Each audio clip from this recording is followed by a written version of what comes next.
Hey all, welcome to the penultimate episode of Becoming an Amateur Racing Driver.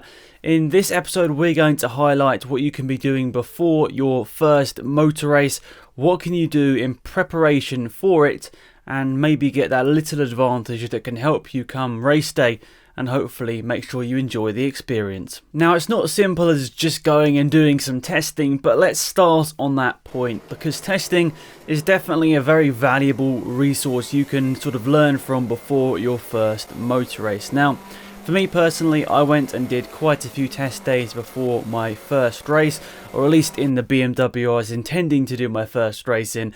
I did quite a lot of laps in Brands Hatch and at Donington Park, whereas the Saxo I actually finally did my race in, I only did about sort of 20-25 minutes, so a bit less time. Of course, it's better to do your testing on the week prior to your actual race, so that knowledge, that experience doesn't get forgotten or lost if you say do your testing 1 month before your race. So in my experience, doing that testing as close to the race day as possible has been a big, I guess, advantage. But also when I did the BMW testing, I did 2 tests before my race, one at Donington Park a couple of weeks before my race, and then one on the Friday before my race at the circuit I was going to drive, Brands Hatch, and I found that was very useful, just getting me a lot of track time in the car. But as I mentioned in the Saxo, I'm much less running in the car, so it was really just making sure I was in the right sort of seating position, making sure that I wasn't completely out of the blue, learning the braking points in the qualifying session, because that would be somewhat dangerous. So yeah, that was just a bit of a tester or a taster, just to make sure that everything was all right. But I'd say if you can do 2 testings, that's perfect, because that gives you so much experience in the car. But if it limits to 1, definitely do it on the week prior to your race. Another way you could help acclimatise yourself to going racing is by getting into a kart. Now, of course, karting isn't cheap, but I was told in an interview I did with former Formula 1 driver Pascal Wehrlein that karting in itself is actually a very good tool for training in terms of fitness as well, because you start to work up the sort of muscles you'll need when you get into a race car.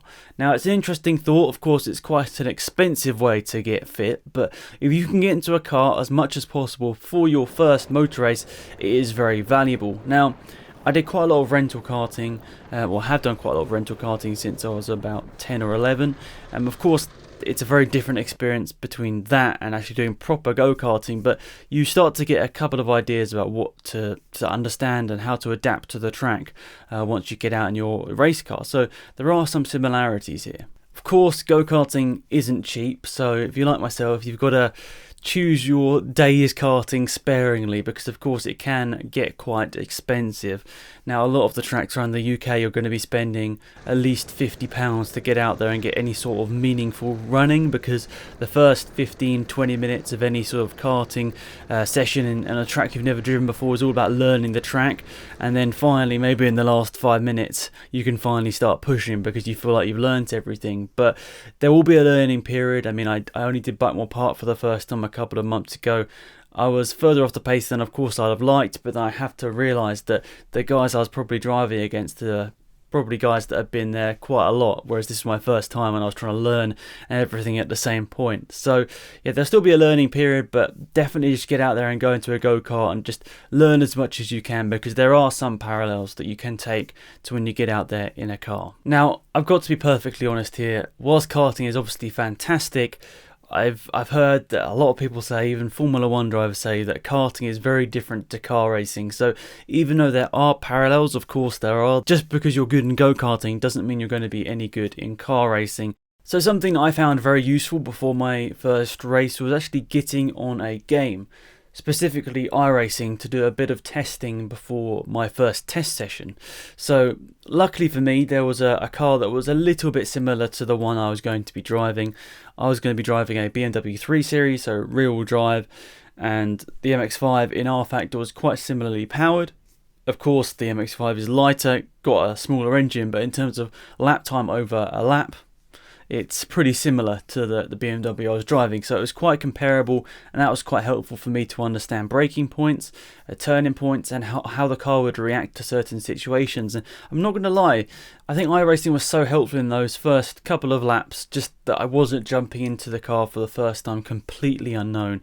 For example, I never really driven Donington Park much in games before, but I gave myself a bit of time in the MX-5 on iRacing to sort of start getting used to it, and I feel like those first laps in real life were helped by knowing the track a little bit more. I guess unfortunately, for club races at least, iRacing doesn't really have too many slow cars, and definitely not slow front-wheel drive cars, which I guess a lot of us start off in. So whilst iRacing might be my favourite as of right now, there are a couple of other games that are very useful and have the simulator feel and have the physics somewhat similar to real life. Assetto Corsa is a great one. Also R-Factor 1 and 2 both give you a pretty realistic experience.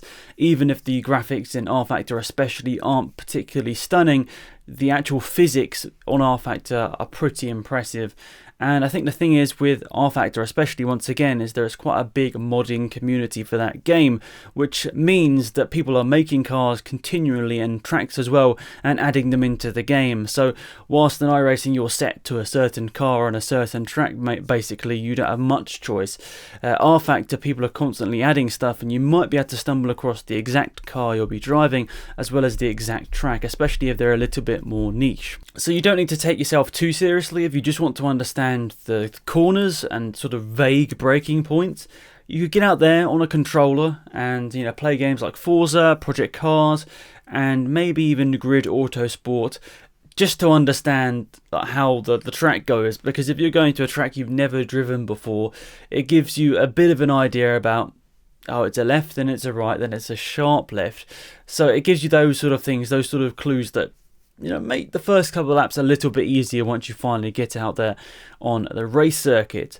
But I'm not going to lie, I think that iRacing is a great tool, and I don't want to just keep going on about it, but if you're looking at circuit racing, iRacing is probably one of the best tools for any, me and you, to get out there and get some decent experience before you get out there in an actual car. Nonetheless, games are definitely a great way for you to find, firstly, your love of motorsport. I mean, for me, it kind of started back Gran Turismo 3 in the early 2000s.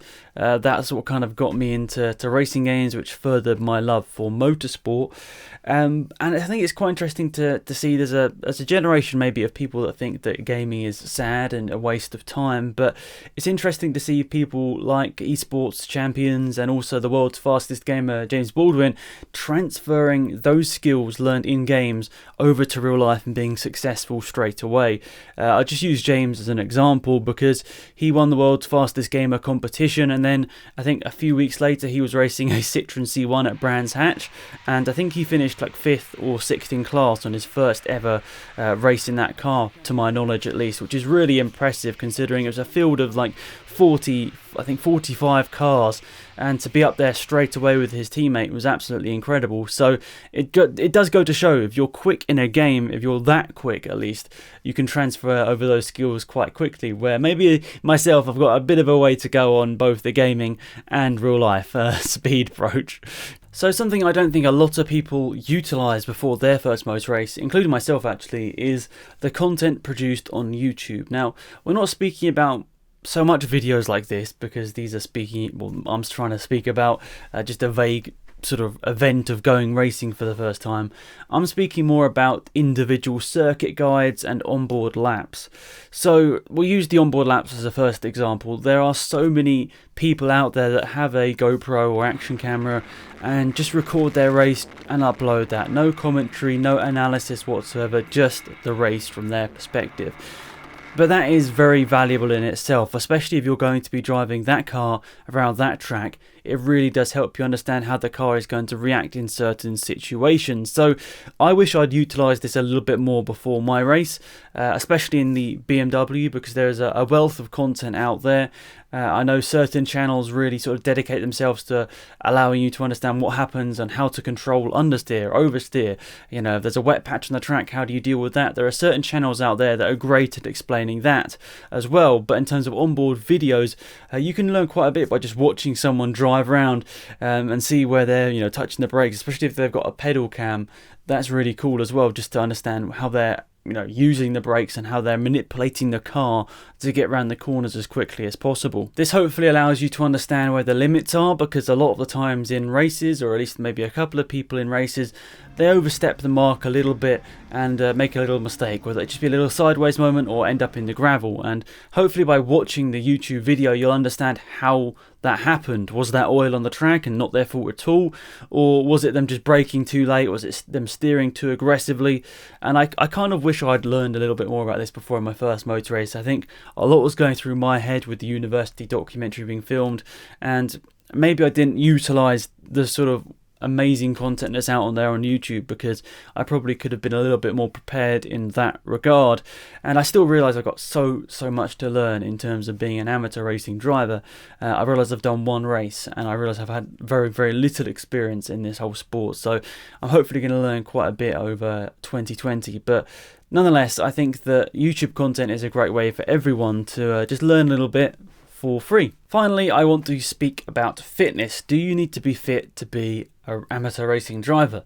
Well, the short answer is no, you don't need to be fit whatsoever. I mean, there are a lot of drivers at club level who just turn up, do their racing and go home. There's no fitness or even testing involved for them. They just literally turn up to have fun. Some people, of course, well, definitely the higher up you go, people are taking their fitness more and more seriously. If you are serious about finding a couple of tenths of a second, I think it is possible to do that through fitness. Pretty much, 5 times a week, I do an hour on the what's it called, cycle machine. On my turbo trainer, I do an hour on that.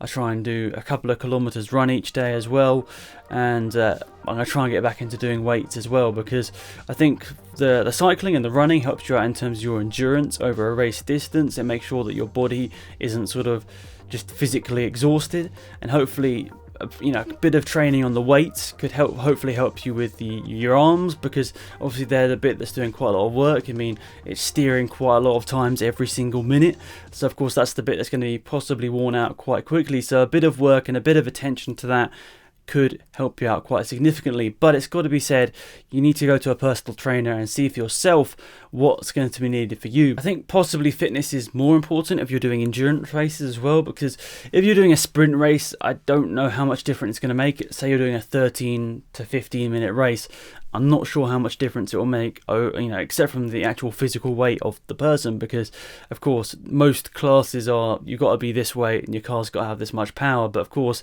every kilogram you are over that weight limit, including yourself, will make a difference out on track. It will cost you a tiny bit of time. It probably won't be that much in a car especially, but it will be some time. It's inevitable. It's not impossible to say, you can't be 50 kilograms heavier and still go the same speed. There will be a slight disadvantage there, even if it's thousandths of a second. If you can just train the body to react the right way into the sort of situations you're going to be going into, if you're going to be doing 2-hour stints in the car, you're going to need to start looking at some sort of training. But as I said, for shorter sprint races, maybe it's not so much of a worry. But as I said, most people at a club level at least really sort of, I'd say, don't worry about the fitness too much. I mean, like myself as well. I mean, I wasn't going into my first motor race thinking, I've got a massive advantage here, because I try and do a decent amount of training per week, even if it's just cardio. I definitely didn't think that, because I knew that I'm going to be let down quite significantly by the driving and the lack of experience. But there's a possible small marginal gain there if you want to take out the time. But of course, a lot of people will probably think it's not worth the time. I haven't got 2 hours a day to be spending doing exercise. I want to be doing something else, which is completely fair, especially at a club level. You don't want your whole life to revolve around going racing 10 times a year. So that is it for this video. That's hopefully a couple of ways you can prepare for your first motor race. Of course, there's quite a lot else to be considering if you're going to be, driving the car to the circuit, for example. If your car's road legal, you're doing it, something like that.